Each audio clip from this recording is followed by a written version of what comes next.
Well, John, a disappointing result here in the FA Cup against West Auckland. What were your thoughts on the game today, buddy? I thought, obviously, we started off quite sloppy, to be honest. First 5 minutes, very scrappy.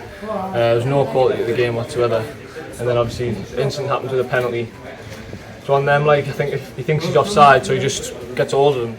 Doesn't hold on to him for long, really, but as soon as that happens, obviously, he hasn't gone for the ball, so it's a red card, and you can't really complain about it. So it's an uphill battle once he scores there, early doors. But I think after that, it's just hard. Obviously, we're trying to stay in the game. We're getting to nearly half time. Obviously, you want to get in. Maybe Chris and Craig want to make a few changes, and then they can score again just before half time. Kills the game, doesn't it? It does, absolutely. I mean, you mentioned that the sending off. It was the 10th minute as well. You know what I mean? We had 80 minutes with 10 men. For Pricey, obviously getting sent off, a massive impact on the game. It was always going to be difficult, but like you mentioned, that second goal just before half time was a killer, wasn't it? To be fair.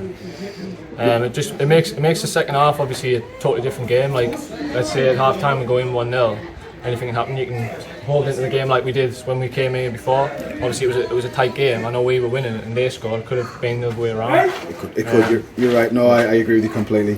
We're still missing a lot of key players who are carrying injuries and on holiday. Hopefully both of them will be back next week in some way, shape or form with Aki and with Alex White.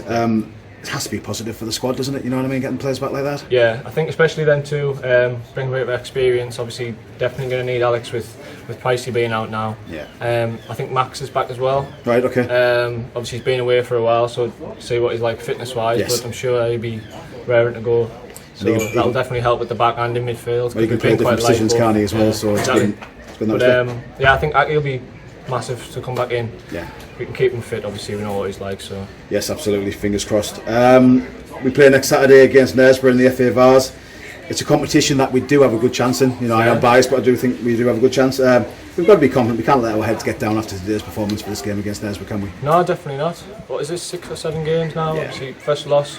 Yes, it's disappointing, especially the way it's gone 4-0. But we've got to be confident in that competition. You know what I mean? Like, loads of teams in the Northern League have won it over the years, so there's no reason why we can't. You've just got to have that bit of quality and that bit of luck and see what happens. I don't know much about them, so they got beat today against Dunstan. Did they? Yeah, 3-1. Right. Apparently they were flying before today, but I don't really know much about them. But anyway, we'll just see what they're like on the day. We've just got to be at our best. Much better than today. Yes, very much so. And it helps we're at home as well. You know exactly, what I mean? So started off well at home. So. Yes. And finally, mate, I asked Jack Vaux here a couple of weeks ago about his throwback haircut, the 90s curtains. He did mention that you had a poor attempt. Would you like to counter his comments on that? I'll get to his level one day. Oh, it'll take a while, but no. Thank you very much. Cheers, Jack.